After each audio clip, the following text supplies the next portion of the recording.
तेलंगाना राष्ट्र समिति अपने क़याम के 20 साल मुकम्मल करने जा रही है।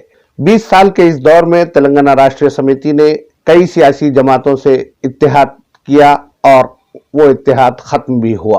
तेलंगाना राष्ट्र समिति का क़याम मिस्टर के चंद्रशेखर राव ने दरअसल रियासत तेलंगाना के क़याम के लिए अमल में लाया था।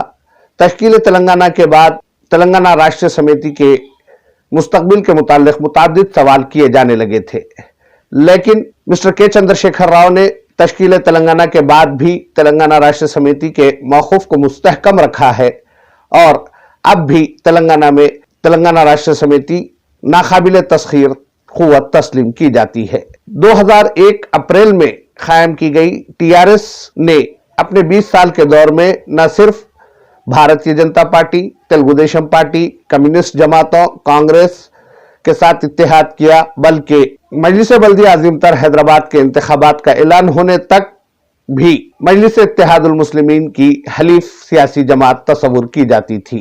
तेलंगाना राष्ट्र समिति के क़याम के बाद अलहदा रियासत के हुसूल के लिए तेलंगाना साधना समिति नाम की एक और सियासी जमात का क़याम अमल में लाया गया था, जो कि ए नरेंद्र रुकने पार्लियामेंट की जानिब से कायम की गई थी। लेकिन के चंद्रशेखर राव ने सबसे पहले तेलंगाना साधना समिति को, जिसमें विजय शांति और ए नरेंद्र दोनों सरकर्दा कायदीन मौजूद थे, उन्हें टीआरएस में जम करवाया। उसके बाद तेलंगाना राष्ट्रीय समिति का इत्तेहाद भारतीय जनता पार्टी के साथ हुआ। 2004 असेंबली व पार्लिमानी इंतखाबात के दौरान टीआरएस कांग्रेस की इत्तेहादी रही। 2009 में आंध्र प्रदेश में तश्कील दी गई महाकूटमी के साथ यानी तेलुगु देशम पार्टी के साथ तेलंगाना राष्ट्रीय समिति ने इत्तेहाद किया। 2009 के बाद जो सूरत हाल पैदा हुई, उसमें तहरीक तेलंगाना ने जब शिद्दत इख्तियार की तो 2014 में अलहदा रियासत तेलंगाना का क़याम अमल में आ गया। अलहदा रियासत तेलंगाना के क़याम के साथ ही जो इंतखाबात मुनक़िद किए गए, उसमें तेलंगाना राष्ट्रीय समिति ने किसी भी सियासी जमात से इत्तेहाद नहीं किया था, लेकिन इंतखाबात के नतायज के फौरी बाद मजलिस इत्तेहादुल मुस्लिमीन के कायदीन से मुलाकात और शहर हैदराबाद के मुस्तकबिल को लेकर दोनों की फिक्र ने एक ऐसा इत्तेहाद तश्कील दिया जिसके मुताल्लिक़ कोई सोच भी नहीं सकता था।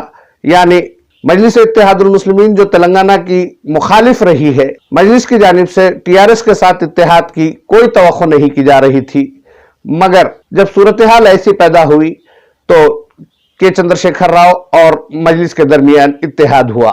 इस इत्तेहाद का सिलसिला 17 नवंबर 2020 तक भी जारी रहा। 17 नवंबर को जब जीएचएमसी इलेक्शंस के लिए नोटिफिकेशन जारी कर दिया गया, उसके बाद जो सूरत हाल पैदा हुई है, उसमें टीआरएस और मजलिस के माबैन इख्तलाफात देखे जा रहे हैं। क्या दोनों सियासी जमातों के दरमियान वाकई इख्तलाफ है या रियासत तेलंगाना बिलखुसूस मजलिस बल्दिया अज़ीमतर हैदराबाद के हुदूद में बीजेपी के बढ़ते कदम को रोकने के लिए दोनों सियासी जमातों की जानिब से दिखावे के तौर पर ये नूरा कुश्ती की जा रही है। इस हकीकत का अंदाजा तो उसी वक्त लगाया जा सकता है जब 4 दिसंबर को यह हकीकत वाज़ेह हो जाएगी, उस वक्त जब किसी को मेयर की निशिस्त पर कब्जा हासिल करने के लिए किसी की मदद की जरूरत नहीं रहेगी। फिलहाल तो टीआरएस कायदीन मजलिस को निशाना बना रहे हैं और वहीं सदर मजलिस असदुद्दीन ओवैसी ने भी टीआरएस को निशाना बनाना शुरू कर दिया है। हमारी दोस्ती किसी के साथ नहीं है। पहली बात है, मैं आपको साफ साफ कहना चाहता हूँ,